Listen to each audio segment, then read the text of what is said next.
نساء واتقوا الله الذي تساءلون به والأرحام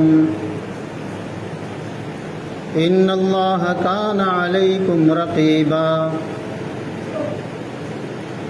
يا أيها الذين آمنوا اتقوا الله حق تقاته ولا تموتن إلا وأنتم مسلمون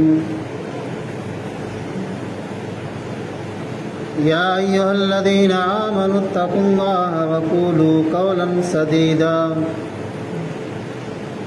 يصلح لكم أعمالكم ويغفر لكم ذنوبكم ومن يطع الله ورسوله فقد فاز فوزا عظيما أما بعد فإن خير الحديث كتاب الله وخير الهدي هدي محمد صلى الله عليه وسلم وشر الأمور محدثاتها وكل محدثة بدعة وكل بدعة ضلالة وكل ضلالة في النار. أعوذ بالله من الشيطان الرجيم بسم الله الرحمن الرحيم.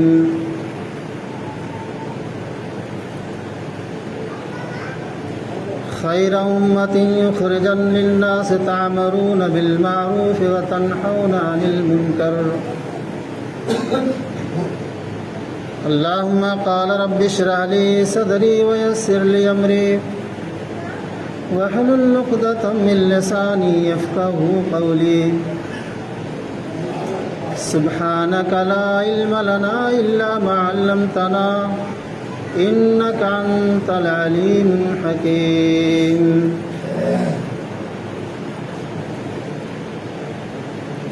معزز سامعین کرام، حاضرین اجماع، تمام قسم کی تعریف، بڑائی اور کبریائی، حمد و ثنا لائق و سزاوار ہے رب العالمین کے لیے، جو خالق کائنات ہے، مالک ارض و سما ہے، پوری جہان کا خالق و مالک ہے۔ بعدہ درود و سلام نازل ہو اللہ رب العالمین کے بھیجے ہوئے تمام پیغمبروں پر، بالخصوص و بالعموم رب العالمین کے بھیجے ہوئے آخری پیغمبر، محسن انسانیت، ثقلین کے تاجدار، امام ہدیٰ جناب محمد الرسول اللہ صلی اللہ علیہ وسلم پر بے شمار درود و سلام کے پھول نشاور فرما۔ اللہم صلی وسلم وبارک علیہ۔ خطبہ مسنونہ کے بعد قرآن مقدس کی چھوٹی سی آیت کریمہ آپ حضرات کے سامنے تلاوت کا شرف حاصل کیا گیا۔ رب العزت سے دعا گو ہوں کہ الہ العالمین اسی آیت کے تحت آج کے اس مختصر سی خطبہ جمعہ میں سب سے پہلے ہمیں اور اس کے بعد آپ سبھی لوگوں کو اس پر عمل کرنے کی پوری توفیق عطا فرما، آمین یا رب العالمین۔ آئیے سب سے پہل اس آیت کریمہ کا ترجمہ آپ کے سامنے رکھ دی جائے تاکہ بات سمجھ میں آ جائے اس آیت کریمہ کا کیا مقصد ہے، رب العالمین کے نازل کرنے کا اس آیت کریمہ کا کیا مقصد ہے اور کیا ارادہ ہے۔ اللہ رب العزت ہم انسانوں سے اس آیت کریمہ کو نازل کر کے کیا چاہتا ہے۔ رب العزت قرآن کریم کے اندر ارشاد فرماتے ہیں خیر امت اخرجت للناس۔ اللہ تبارک و تعالیٰ نے دنیا میں بہت ساری قوموں کو بھیجا ہے، آدم علیہ السلام سے لے کر کے امت محمدیہ تک اللہ تعالیٰ نے بے شمار قوموں کو بھیجا ہے، لیکن جو افضلیت جو فضیلت اللہ رب العزت نے امت محمدیہ کو عطا فرمائی ہے وہ فضیلت کسی قوم کی نہیں ہے۔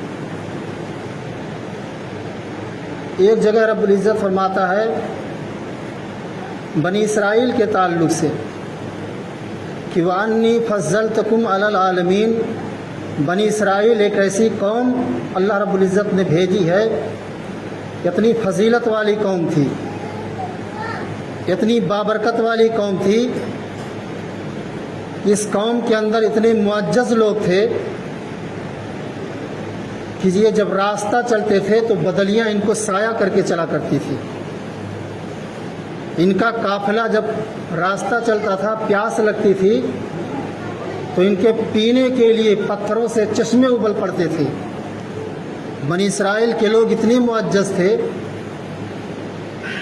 اللہ رب العزت نے ان کی معزز کا، ان کی بہتری کا تذکرہ اللہ نے قرآن میں کیا، وَأَنِّي فَضَّلْتُكُمْ عَلَى الْعَالَمِينَ، پوری دنیا پر افضلیت رکھنے والی قوم بنی اسرائیل ہے۔ ایک طرف اللہ تعالیٰ قرآن کریم کے اندر ان کی افضلیت کو بیان کرتا ہے، اور دوسری طرف وَعَلَيْهِمُ الذِّلَّةُ وَالْمَسْكَنَةُ، دوسری طرف اللہ تعالیٰ بیان کرتا ہے کہ قوم بنی اسرائیل پر ذلت و رسوائی تھوپ دی گئی۔ ایک طرف اللہ قرآن اس کی افضلیت کو بیان کرتا ہے، دوسری طرف اللہ رب العالمین اسی قرآن کے اندر ان کے اوپر ذلت و رسوائی کو تذکرہ کیا ہے۔ آخر کیوں؟ بنی اسرائیل کے لوگ کون سا ایسا عمل کرتے تھے، کون سا ایسا کام کرتے تھے کہ ایک طرف ان کا تذکرہ کیا جاتا ہے، ان کی افضلیت کو ذکر کیا جاتا ہے، اور دوسری طرف انہیں ذلت و رسوائی، اللہ تبارک تعالیٰ فرماتا ہے کہ ان کے چہرے پر ذلت و رسوائی تھوپ دی گئی ہے۔ وہ ایسا عمل کرتے تھے میرے دوستو بزرگوں، ابھی میں آگے بیان کروں گا۔ آئیے سب سے پہلے اس آیت کریمہ کا ترجمہ کی جائے، خیر امت اخرجت للناس، تم سب سے بہتر امت ہو۔ دنیا میں جتنی قومیں بھیجی گئیں، جتنی امتیں بھیجی گئی، تمام امتوں میں، تمام قوموں میں سب سے بہتر قوم کون سی ہے؟ امت محمدیہ ہے۔ اللہ تبارک و تعالیٰ نے قرآن کریم کے اندر امت محمدیہ کے لیے خیر کا استعمال کیا ہے، اور خیر کا معنی عربی میں اس میں تفضیل ہوتا ہے، اور اس میں تفضیل کا جب ترجمہ کیا جائے تو اس کا معنی سب سے بہتر، اس سے بہتر قوم دنیا کے اندر کوئی نہیں۔ خیر کا جب ترجمہ کریں گے، ایسے ہی نماز میں خیر کا، اذان میں خیر کا استعمال کیا جاتا ہے، فجر کی اذان میں الصلاۃ خیر من النوم، وہاں پر بھی خیر کا استعمال کیا جاتا ہے، خیر کا جملہ استعمال کیا جاتا ہے کہ تمہارے نیند سے بہتر نماز ہے، نماز سے بہتر دنیا میں کوئی چیز نہیں ہے۔ وہاں پر بھی خیر کا استعمال ہے، اور یہاں پر بھی خیر کا استعمال، خیر امت اخرجت للناس، تم سب سے بہتر قوم ہو، سب سے بہتر امت ہو، تم سے بہتر امت اس دنیا میں آج تک بھیجی نہیں گئی۔ لیکن آج ہم سب سے زیادہ ذلیل ہیں، سب سے زیادہ رسوا ہیں۔ کیوں ذلیل ہیں، کیوں رسوا ہیں؟ اللہ تبارک و تعالیٰ نے ہمیں خیر امت کہا ہے، ہمیں ضلالت کیوں گھیرے ہوئے ہے، ہمیں رسوائی کیوں گھیرے ہوئے ہے، ہم در در کی ٹھوکر کیوں کھاتے ہیں، ہم اپنے ملک میں رہ کر کے آج امن و سکون کے ساتھ کیوں نہیں ہیں، آج ہمیں ذلت و رسوائی کی نگاہوں سے کیوں دیکھا جاتا ہے، آج ہماری گھروں کو تہس نہس کیوں کیا جاتا ہے، ہماری ماں اور بہنوں کے ساتھ، ان کی عزتوں کے ساتھ، ان کی آبروزی کے ساتھ کیوں کھلواڑ کیا جاتا ہے؟ کیا ہم نے کبھی غور کیا ہے؟ قرآن کریم کے اندر ہمیں سب سے بہتر امت کہا گیا، خیر امت اخرجت للناس تامرون بالمعروف، اس ناحیت سے کہا گیا ہے کہ امت محمدیہ ہمیشہ لوگوں کو بھلائی کا حکم دیتی ہے اور برائی سے روکتی ہے، اسی وجہ سے اس امت کو خیر امت کہا گیا۔ آج جو ہمارے معاشرے اور سماج کے اندر طرح طرح کی برائیاں جنم لے چکی ہیں، شراب کھلے عام پیا جاتا ہے،